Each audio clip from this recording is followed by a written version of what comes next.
Dans le panel 1, nous avons notamment discuté de l'articulation du DMA avec le droit français de la concurrence,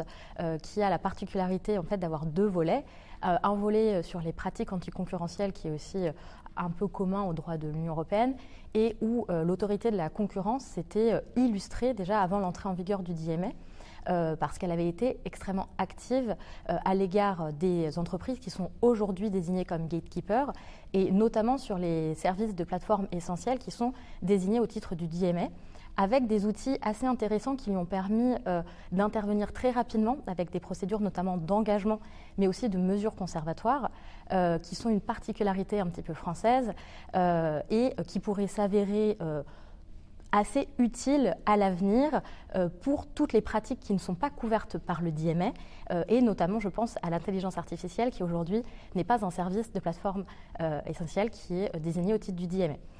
On s'est également intéressé à l'articulation entre le DMA et les pratiques restrictives de concurrence qui sont pour le coup vraiment une particularité française avec des amendes qui peuvent atteindre maintenant 5% du chiffre d'affaires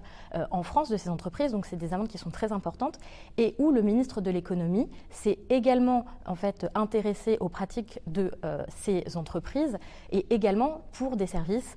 qui sont aujourd'hui désignés comme plateforme essentielle. Je pense notamment par exemple à l'Apple Store,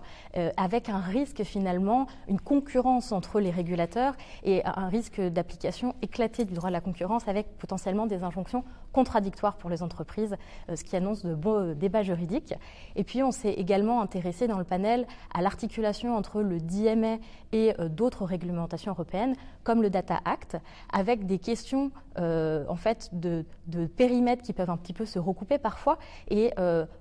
peut-être aussi des articulations imparfaites, notamment je pense à la portabilité de la data qui est couverte en fait par les deux réglementations mais pas exactement de la même manière et où le Data Act peut être parfois peut-être même plus restrictif que le DMA en interdisant le transfert de certaines données aux gatekeepers, ce qui n'est pas interdit sous le DMA,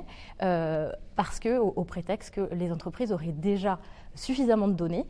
et donc ce qui a aussi pour conséquence peut-être de limiter la concurrence sur certains secteurs.